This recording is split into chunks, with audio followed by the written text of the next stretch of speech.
They think they're reading you. They think they have you figured out. That slight smirk when you walk into the room. That knowing glance when you stay silent. They think your quietness is weakness, your observation is passivity. But what if I told you that Nietzsche discovered something about power that most people will die without ever understanding? What if the greatest strategic advantage you could ever have is letting others believe they're winning while you're playing an entirely different game? Here's what's actually happening in every interaction, every meeting, every confrontation.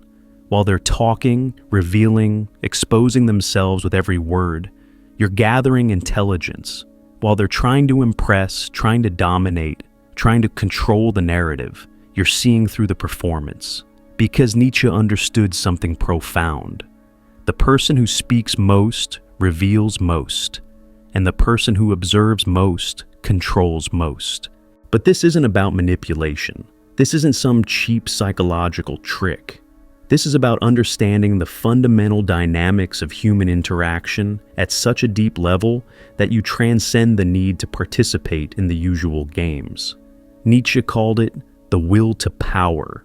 But most people misunderstand this completely. They think it's about domination, about forcing your will on others. But real power is invisible. Real power doesn't announce itself. Real power operates from the shadows of silence. Think about the last time you were in a room full of people talking, everyone competing for attention, for validation, for the chance to be heard.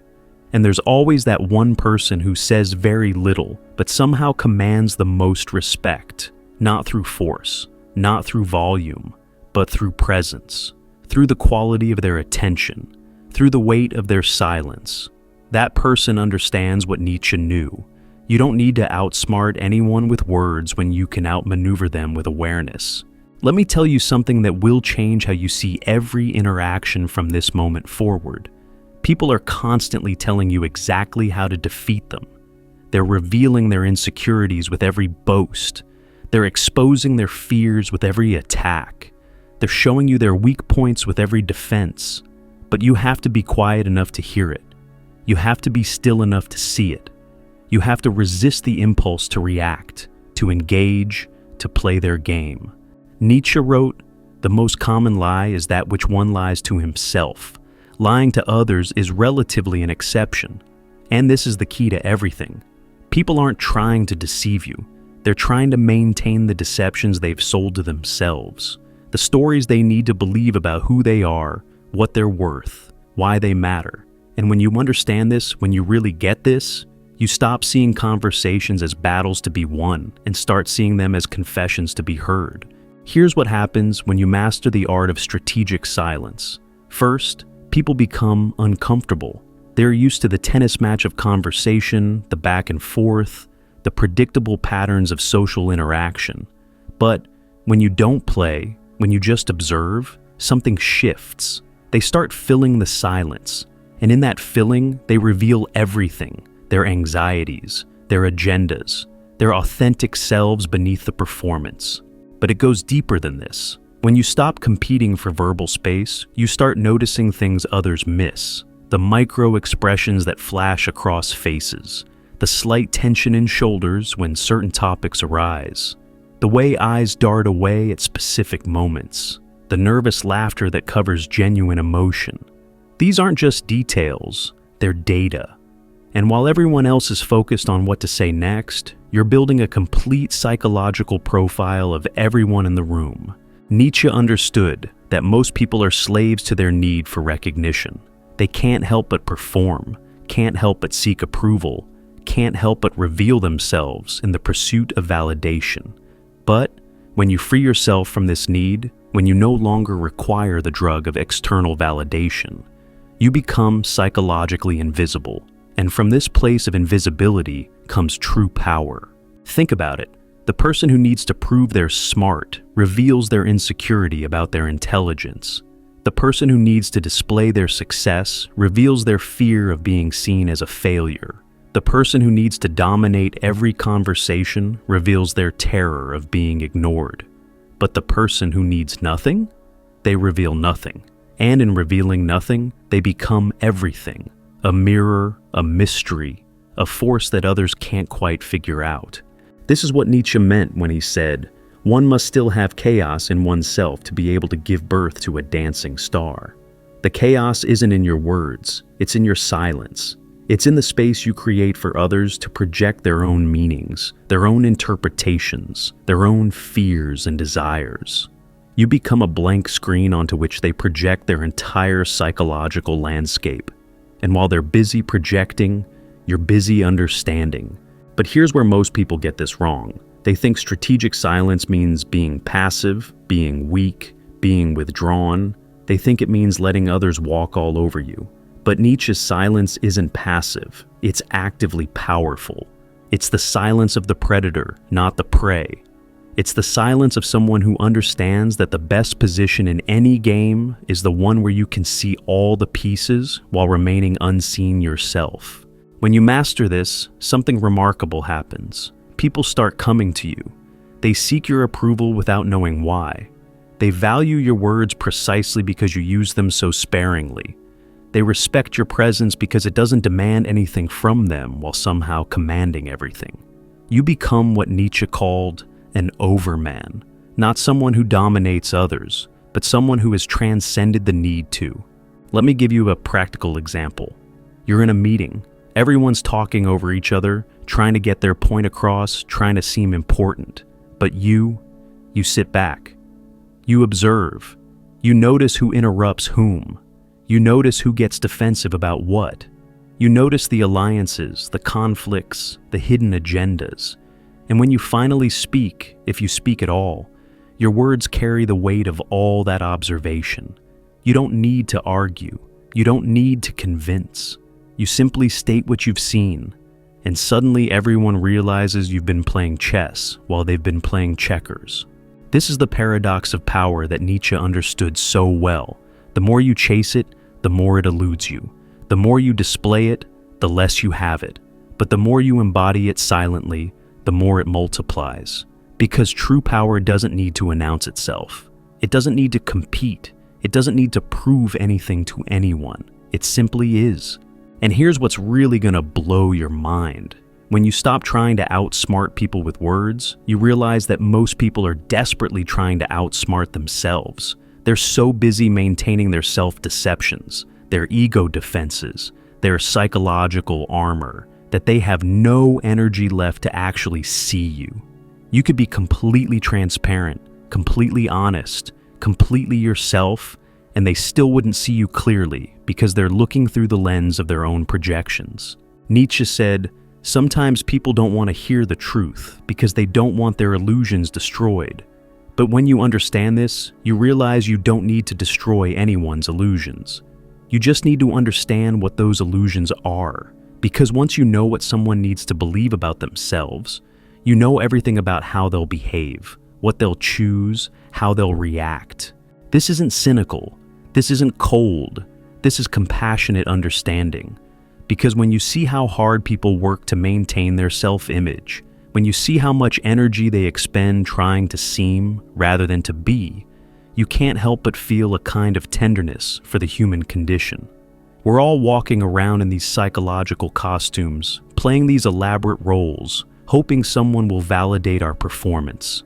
But when you step out of the performance entirely, you see it all for what it is: a dance of shadows, a play of projections, a game that only has power over you if you agree to play. So, how do you actually implement this? How do you become someone who outsmarts without speaking? First, you have to understand that your urge to speak, to respond, to engage comes from ego. It comes from the need to be seen as smart, as worthy, as important. But every time you give in to this urge, you reveal yourself. You show your cards. You give away your power. Instead, practice what Nietzsche called the gay science, the joyful wisdom of watching human nature reveal itself. When someone tries to provoke you, don't react. Observe. What are they really seeking? When someone boasts, don't compete. Listen. What are they really confessing? When someone attacks, don't defend. Understand. What are they really protecting? Because here's the secret that changes everything. The person who understands the game while appearing not to play it has already won. You don't need to outmaneuver anyone when you can see all their moves coming. You don't need to outsmart anyone when you understand the patterns that drive their choices. You don't need to outspeak anyone when your silence speaks louder than any words ever could. Nietzsche wrote, "The individual has always had to struggle to keep from being overwhelmed by the tribe. But when you master strategic silence, you're no longer struggling against the tribe. You're no longer overwhelmed by others' noise. You're operating from a different dimension entirely, the dimension of depth, of understanding, of true psychological freedom. And people will test you. They'll try to draw you into their dramas, their conflicts, their psychological games. They'll interpret your silence as arrogance, as judgment, as weakness. Let them. Their interpretations say everything about them and nothing about you. Because while they're busy trying to figure you out, you've already figured them out. While they're expending energy trying to get a reaction, you're conserving energy for what actually matters. This is what it means to be truly intelligent in human interactions. Not the intelligence of clever comebacks or witty retorts. Not the intelligence of verbal domination or rhetorical victory, but the intelligence of seeing clearly, understanding deeply, and choosing consciously when and how to engage. The intelligence that knows sometimes the smartest thing you can say is nothing at all. Because here's what Nietzsche understood that most people miss. Every word you speak is a commitment. Every opinion you voice is a position you have to defend. Every argument you enter is energy you won't get back. But silence is infinite. Silence is potential. Silence is the space in which all possibilities exist before you collapse them into the limitation of language. When you truly understand this, when you embody this understanding, you become what Nietzsche envisioned, a free spirit, free from the need to prove yourself, free from the compulsion to compete, free from the prison of constant self-presentation. And from this freedom comes a kind of power that others can sense but can't quite name. They feel it in your presence. They respond to it without knowing why. They defer to it even while trying to challenge it. This is mastery, not mastery over others. That's still slavery, just from the other side. This is mastery over yourself, mastery over your impulses to react, mastery over your need for validation, mastery over the very human desire to be understood. Because when you no longer need to be understood, you become truly understanding. When you no longer need to be heard, you become truly hearing. When you no longer need to win, you become truly victorious. And Nietzsche said, "One must be a sea to receive a polluted stream without becoming impure." This is what strategic silence creates: depth. The depth to receive others' projections without being contaminated by them. The depth to hold space for others' noise without adding to it. The depth to remain centered while others spiral. The depth to see clearly while others thrash in the muddy waters of their own making. And here's the ultimate paradox. The less you say, the more you're heard. The less you reveal, the more you're trusted. The less you compete, the more you win. Because in a world full of noise, silence becomes signal. In a world full of performance, authenticity becomes magnetic. In a world full of manipulation, genuine observation becomes revolutionary. This isn't a technique. This isn't a strategy. This is a complete reorientation of how you exist in the world. It's recognizing that most of human interaction is shadow boxing. People fighting their own projections, their own fears, their own unexamined assumptions. But when you stop boxing shadows and start observing the light that casts them, you transcend the entire game. People will call you mysterious. They'll call you deep. They'll call you wise. But you'll know the truth. You're simply someone who learned to stop competing in games that don't matter. You're someone who discovered that the real power isn't in having the last word, but in understanding the first cause. You're someone who realized that outsmarting others is child's play compared to the real work of understanding them. Because when you truly understand someone, their fears, their desires, their self-deceptions, their authentic self beneath all the masks, you don't need to outsmart them. You've already transcended the level at which smartness operates. You're playing with different rules, in a different dimension. for different stakes entirely. This is what Nietzsche was pointing toward. Not a world of verbal warriors competing for dominance, but a world of conscious observers understanding the human comedy with compassion and clarity. Not a world where the loudest voice wins, but a world where the deepest understanding prevails.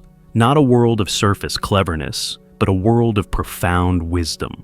And it all starts with silence. Not the silence of having nothing to say, but the silence of having so much to observe that speaking would only interrupt the lesson. Not the silence of withdrawal, but the silence of engagement at such a deep level that words become redundant. Not the silence of fear, but the silence of power. The power that comes from knowing that you don't need to play every game you're invited to. So, the next time you're in a situation where everyone's trying to prove how smart they are, remember Nietzsche.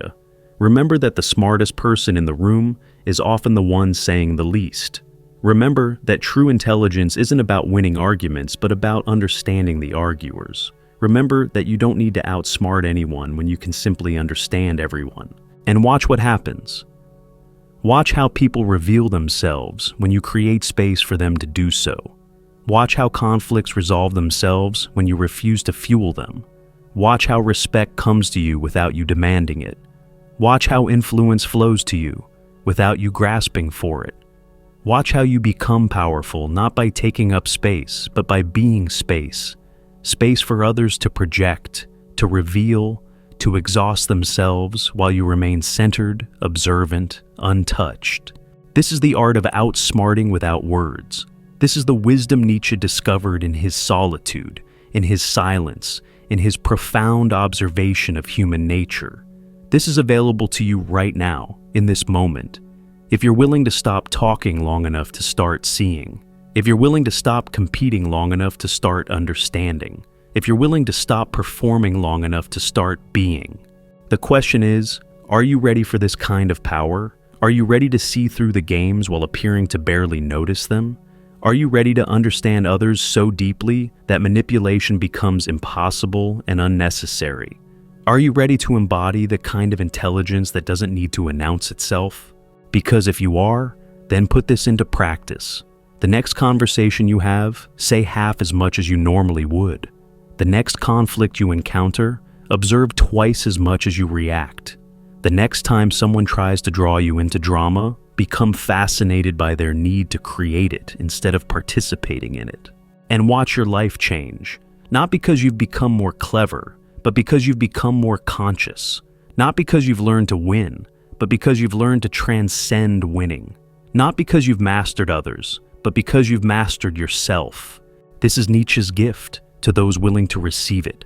The understanding that true power whispers, true intelligence observes, true mastery transcends. And it all begins the moment you realize that your silence is more powerful than their noise could ever be. So, speak less, observe more, understand deeply, and watch as the world reorganizes itself around your stillness. Watch as you outsmart everyone, not by being clever, but by being clear, not by being loud, but by being deep, not by winning the game, but by no longer needing to play. This is the way. This is the path. This is what Nietzsche saw from his mountain solitude, that the one who needs nothing from the conversation controls everything about it, that the one who observes all while revealing little becomes the axis around which all else revolves, that the one who masters silence masters the world. Are you ready to become that one?